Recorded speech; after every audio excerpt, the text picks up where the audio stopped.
Hello student, एक बार फिर से आपका स्वागत है आप जो स्मार्ट स्टडी क्लासेस पर। हाँ, तो हमारी इंटरमीडिएट की इंग्लिश की क्लास चल रही थी और जिसमें चला था आपका अनसॉल्व पेपर। क्या चला था?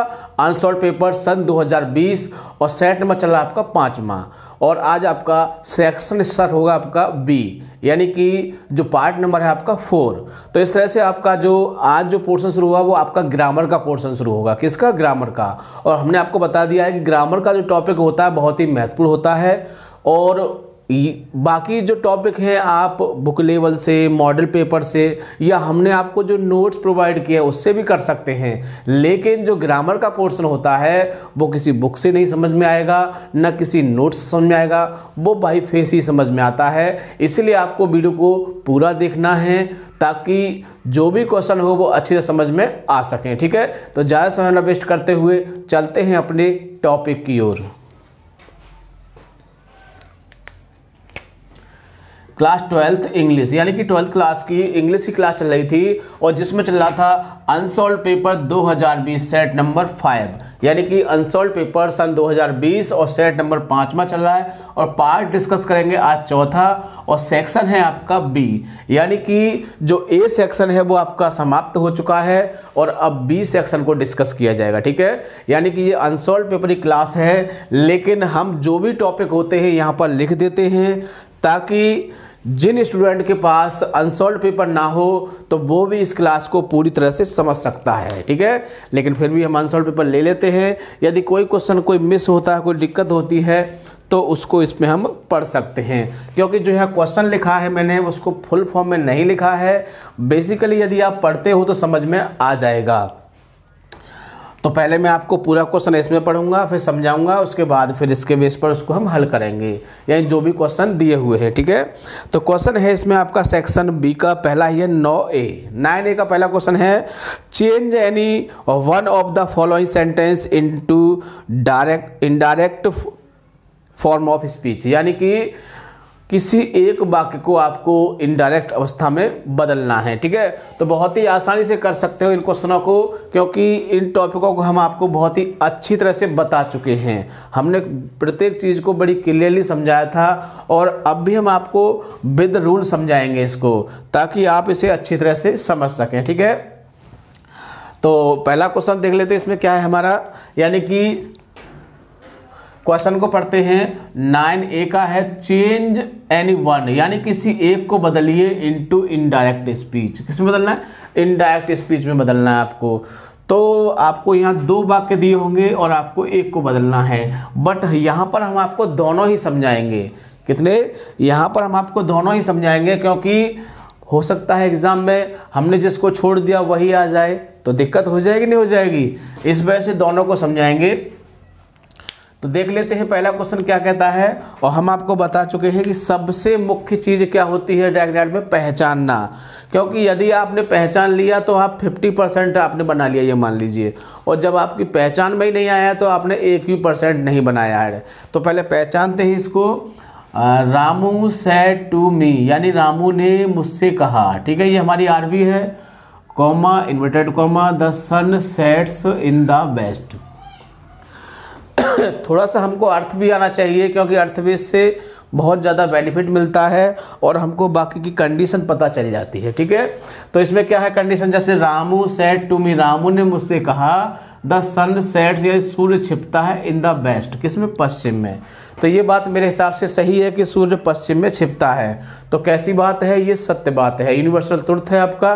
तो हमने एक रूल लिखाया था कि जब आरएस में कोई सत्य बात या फिर आदत दी हो तो आरएस का टेंस नहीं बदलता है। इतनी बात आपको याद रखनी है। अब बनाना शुरू करते हैं इसको। देखिए तो क्या दिया हुआ है? रामू, रामू का रामू रहेगा, सैड को क्या कर देते हैं? टोल्ड में बदल देते हैं, टू को हटा देते हैं मी, कॉमा हटा के डेट लगाते हैं। और हमने बताया था ये आपका सेम रहेगा क्योंकि ये हमारी सत्य बात है। तो द सन सेट्स छिपता है और इन द वेस्ट। बताओ कोई दिक्कत? बहुत ही आसानी से बना सकते हैं। अब दूसरा देख लेते हैं। माई फ्रेंड सैड, यानी मेरे मित्र ने कहा, टू मी माने मुझसे कहा, मेरे मित्र ने मुझसे कहा, आगे दिया है हैड, तो एच भी शुरू में आ चुकी है, और जब एच भी शुरू में आ गई तो इंट्रोगेटिव हो गया, पहचान लिया। आगे जाओ चाहे मत जाओ, इंट्रोगेटिव हो गया। और इंट्रोगेटिव कौन सा है? हेड शुरू में है तो पहला वाला हो गया। पढ़ना नहीं आगे, फिर बनाना शुरू कर दीजिए, ठीक है। तो सेकंड में क्या है?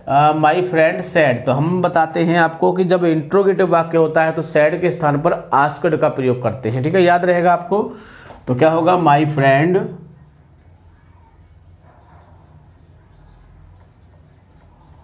आस्क्ड, टू को हटा देंगे, मी, और कॉमा हटा के क्या लगाते हैं? इफ या वेदर लगाते हैं। किसमें? इंट्रोगेटिव वाक्यों में। इंट्रोगेटिव वाक्यों में क्या करते हैं हम? इफ या वेदर लगाते हैं, कॉमा हटा के, और वाक्य को साधारण कर देते हैं। यू इधर आ जाएगा और हेड आपका इधर चला जाएगा, और यू हमारा कौन सा? सेकंड पर्सन बदलेंगे, किससे? मी से बदलेंगे तो क्या हो जाएगा? आई हो जाएगा। क्या हो जाएगा? आई। और हेड तो हेड ही रहेगा क्योंकि हेड को चेंज नहीं होता है। फिर गॉन का गॉन रहेगा आपका, टू का टू रहेगा, आगे क्या है? योर। तो योर को भी किससे बदलेंगे हम? मी से बदलेंगे तो क्या हो जाएगा? माई हो जाएगा। कॉलेज, और क्या है? यस्टरडे। तो यस्टरडे को क्या कर देते हैं? हमने एक सारणी लिखवाई थी जब आपको डायरेक्ट सिखाए थे। यस्टरडे को द प्रीवियस डे कर देते हैं। क्या कर देते हैं? द प्रीवियस डे, ठीक है। तो बहुत ही आसानी से आप चेंज कर सकते हैं। तो दोनों को मैंने बता दिया है। अब आता है बी पॉइंट क्वेश्चन इसका। कौन सा आता है? B point. तो बी पॉइंट को पढ़ लेते हैं पहले एक बार। Combine one of the following as bracket, यानी कि किसी एक वाक्य को क्या करना है? ब्रैकेट के अनुसार बदलना है आपको। किसके अनुसार बदलना है? ब्रैकेट। तो ब्रैकेट ही देखते हैं पहले। क्या है? Simple sentence. ब्रैकेट में क्या कह रहा है? सिंपल सेंटेंस बनाइए इसका। क्या कह रहा है? सिंपल। तो देखो सिंपल का मतलब क्या होता है? दो वाक्य आपको दिए होते हैं और उनका एक वाक्य करना होता है, ठीक है। तो ये बी का पहला हो जाएगा, बी का पहला, और ये ए का था। तो पढ़ लेते हैं। साधना इज वेरी वीक। साधना बहुत कमज़ोर है। सी कैन नॉट वॉक प्रॉपरली, वह ठीक प्रकार से नहीं चल सकती है। तो देखो हमको इसमें वेरी शब्द दिखाई दे रहा है। क्या दिखाई दे रहा है? वेरी शब्द दिखाई दे रहा है। और इसमें क्या आ रहा है? इसमें कैन नॉट आ रहा है। तो हम इस वेरी से पहचान लेते हैं इसको। तो एक नियम होता है कि वेरी को किस में बदल देते हैं? वेरी को टू में बदलते हैं। किस में बदल देते हैं? टू में। टू मतलब टू, बोलने में उसको हम टू बोल देते हैं क्योंकि फिर कंपेरिजन करने में दिक्कत होती है। तो वेरी को किस में बदल देते हैं? टू में बदलते हैं। और यहाँ से लेकर इसको कैन नॉट को किस में बदल देंगे? ये नॉट तक इसको हम टू में बदल देते हैं, ठीक। किस में बदलते हैं इसको हम? टू में। तो बनाते हैं इसको। सी इज टू वीक, बन गया यहां तक। अरे वेरी को टू में कर दिया और वहां से फिर इसको किस में बदल देंगे? टू में बदल देंगे। तो C is too weak to walk properly. बताओ कोई दिक्कत? ये आपका सिंपल हो गया। बिल्कुल भी दिक्कत नहीं आएगी यदि आपको रूल्स याद होंगे। तो इसका नियम क्या था कि जब वाक्य में वेरी दिया हो तो उसको टू में बदल देते हैं, और दूसरे वाक्य में ऐसे सब्जेक्ट से लेकर दैट तक, नॉट तक के शब्दों को हटा देते हैं और उनके स्थान पर हम टू का प्रयोग करते हैं। ऐसा हमने कुछ लिखवाया था आपको, ठीक है। दूसरा वाक्य देखते हैं। Shubham did not go to Nainital. Shubham Nainital नहीं गया था। His father did not go to Nainital. उसके पिताजी भी नैनीताल नहीं गए थे। कंपाउंड बनाना है इसको, कंपाउंड। तो देखो कंपाउंड के लिए हमने आपको कुछ कंजक्शन लिखवाए थे, जिसमें पहला कंजक्शन एंड था, एज वेल एज था, नाइदर नॉर, आइदर और, नॉट ओनली बट ऑल्सो, और, नॉर, फॉर, अदरवाइज, और आपका सो। तो ये शब्द हमने आपको लिखवाए थे। ये किससे क्या होता है? इससे कंपाउंड बनते हैं। तो देखो इसमें दो वाक्य सेम वाक्य दिए हुए हैं। तो देखो हमारे पास एक तो इसमें एंड शब्द है। क्या है? एंड। तो हम एंड से बना सकते हैं इसको, और हम नाइदर नॉर से बना सकते हैं क्योंकि ये नेगेटिव वाक्य है। तो देखो मैं दोनों से आपको बताऊंगा इसको। सेकंड सेंटेंस है, क्या है? Shubham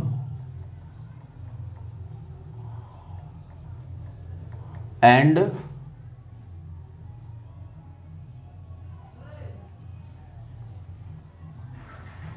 his father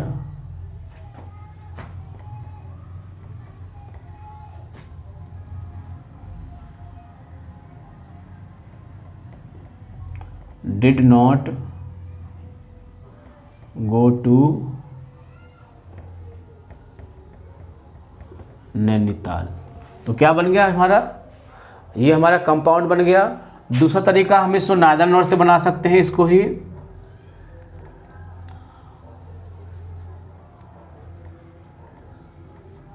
neither Shubham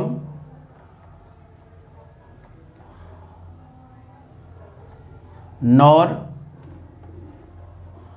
his father. तो neither Shubham nor his father went to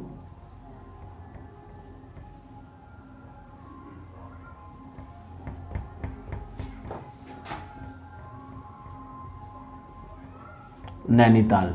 बात समझ में आ गई नहीं आ गई?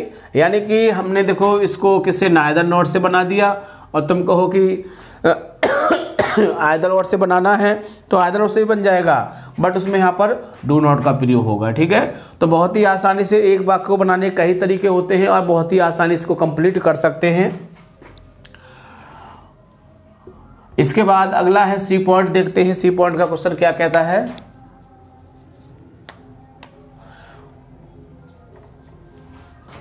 सी पॉइंट को पढ़ लेते हैं। पहले देखिए, transform any one of the following sentence as bracket, यानी कि दो वाक्य दिए हुए उनको ट्रांसफॉर्म करना है, बदलना है उनको किसमें, वाक्य की जो ब्रैकेट में दिया उसके अनुसार, यानी कि इसको पॉजिटिव डिग्री करना है। तो पहचान लेते हैं कौन सी है हमारी, ये मोर आ गया, तो कौन सी हमारी सी डी है, ये पहचान लिया हमने। ठीक, तो सी डी को क्या करना है, पी डी में बदलना है आपको। तो क्या होता है इसका नियम, इसका नियम होता है पहले लास्ट रूल आता है, लास्ट सब्जेक्ट आता है, क्या आता है, लास्ट सब्जेक्ट। तो लास्ट सब्जेक्ट यहाँ से लेंगे और एनी अदर को क्या कर देते हैं, हमने लिखवाया आपको, एनी अदर को नो अदर में बदल देते हैं। ठीक, no other building in India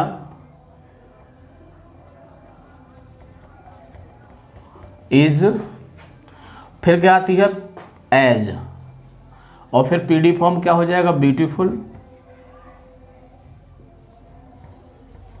फिर दोबारा एज, और फिर फर्स्ट सब्जेक्ट लगा दीजिए, यानी कि द ताज। बताओ कोई दिक्कत? यानी कि नियम होता है कि पहले आता है लास्ट सब्जेक्ट, फिर आ जाता है आपका एच बी, फिर आ जाती है आपकी पीडी फॉर्म, और फिर फर्स्ट सब्जेक्ट को बाद में ले जाते हैं। तो हमने इनके रूल बहुत ही अच्छी तरह से आपको लिखाए हैं। यदि आपने नहीं देखा है तो वीडियो में जाके फिर से देख सकते हैं, एक बार वीडियो देख लेना, सब कुछ क्लियर हो जाएगा। तो दूसरा क्वेश्चन देखते हैं, he would have written a letter to his father. क्या करना है, इसका पैसिव करना है। तो पैसिव का रूल क्या होता है, पैसिव का रूल होता है कि ऑब्जेक्ट को सब्जेक्ट बनाते हैं, सब्जेक्ट को ऑब्जेक्ट बनाते हैं, ऑब्जेक्ट को सब्जेक्ट, सब्जेक्ट को ऑब्जेक्ट, वर्ब की थर्ड फॉर्म, और उसको हमने जो ऑब्जेक्ट ना उससे पहले बाई लगाते हैं। ठीक है, तो देखो हमारा पहले ऑब्जेक्ट ढूंढते क्या है, ए लेटर, क्या है इसमें हमारा ए लेटर, तो ए लेटर लिख लेंगे यहाँ पर हम। इसके बाद दूसरे नंबर पे एच बी आती है, तो वुड हैव, और वुड हैव दिया हो तो क्या करते हैं, बीन लगा देते हैं अपनी तरफ से, बात समझ गए होंगे। फिर वर्ब की थर्ड फॉर्म, तो रिटन आ जाएगा,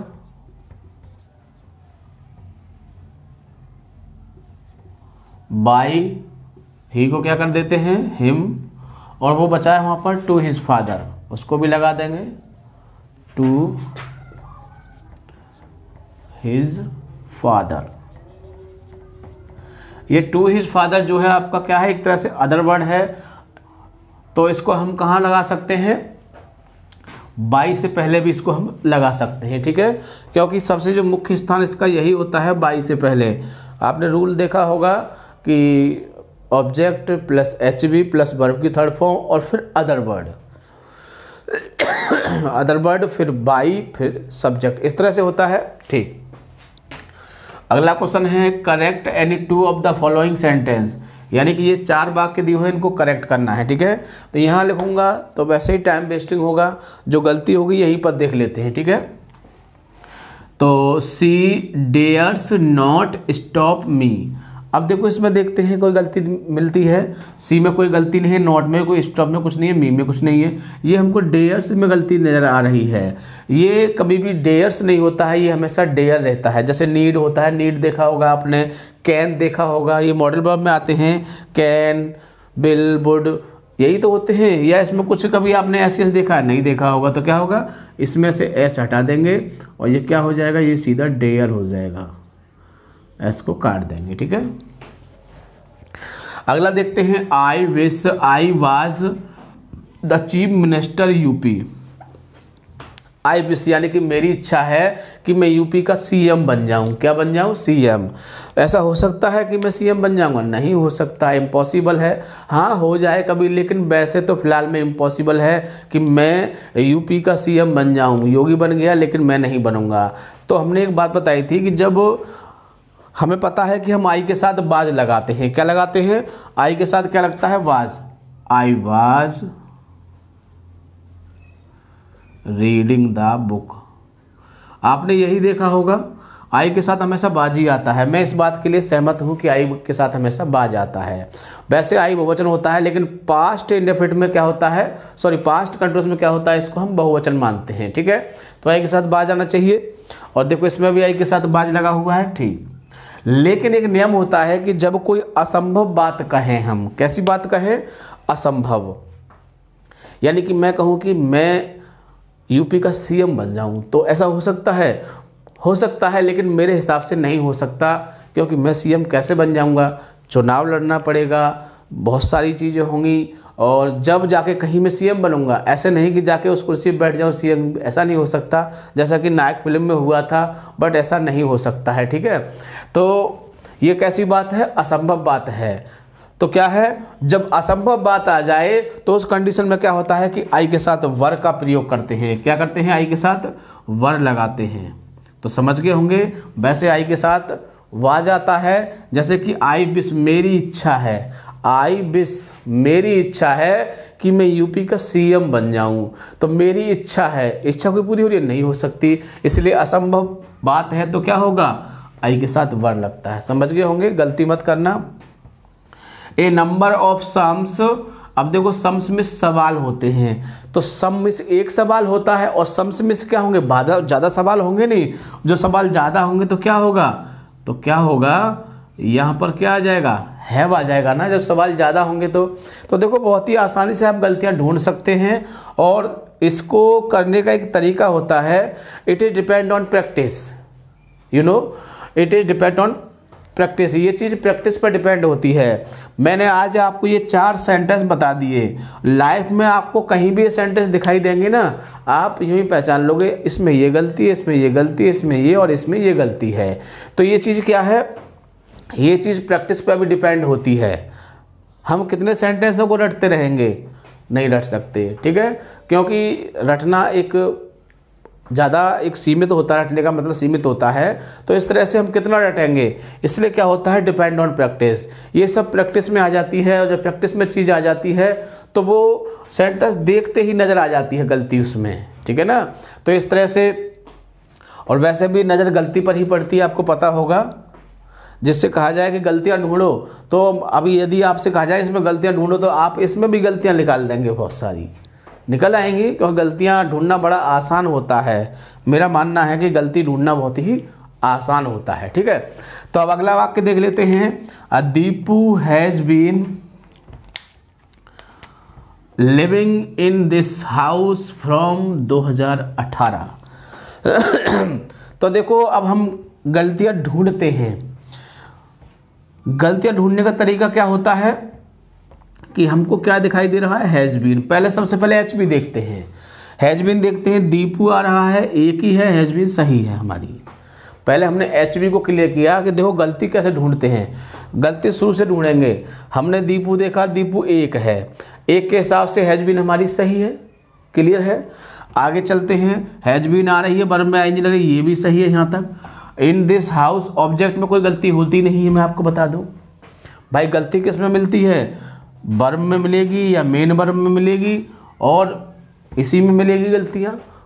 तो अब इनमें कोई गलती नज़र नहीं आ रही, ये वर्ब भी सही है, ये भी सही है, और इसमें गलती कोई हो नहीं सकती है हमारे ऑब्जेक्ट में। थोड़ा आगे बढ़ते हैं, यहाँ गलती आती है समय में आती है, आपको पता होगा मैंने लिखवाया था गलती किस में आती है, सिंस फॉर की गलती आती है, यानी कि प्रीपोजिशन की गलती हो सकती है। किसकी गलती हो सकती है, प्रीपोजिशन।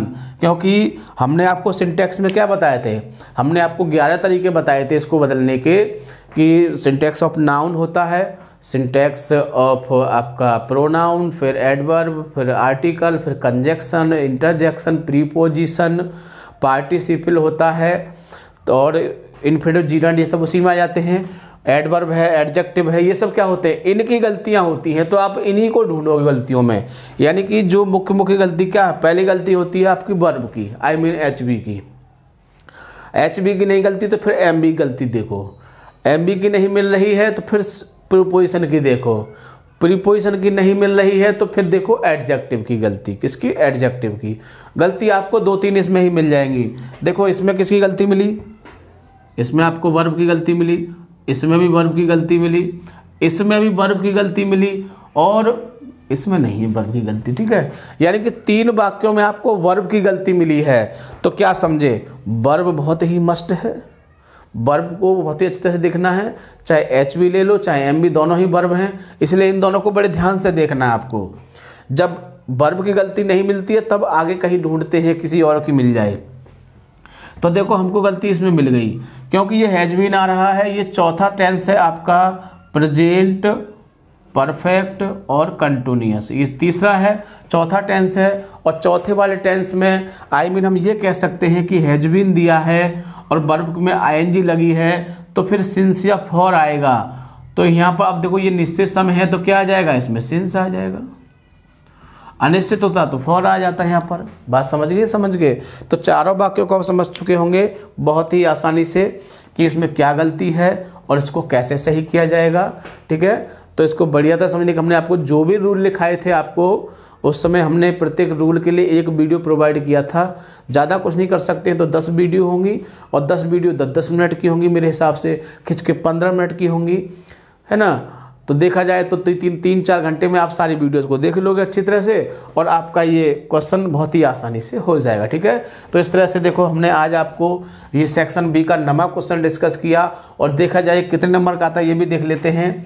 तो देखिए 2 नंबर का ये हो गया, 2 नंबर का ये हो गया, 4 नंबर हो गए, 2 6 और 2 8, यानी कि 8-10 नंबर का पेपर हमने डिस्कस कर लिया है, और बहुत ही आसानी से आप इन क्वेश्चनों को कर सकते हैं, सिर्फ आपको समझना है। ठीक है, सबसे खास बात वीडियो को पूरा देखेंगे और वीडियो को लाइक शेयर करना नहीं भूलेंगे, ताकि और भी विद्यार्थी इससे फ़ायदा उठा सकें। ठीक है, थैंक यू, जय हिंद, जय भारत।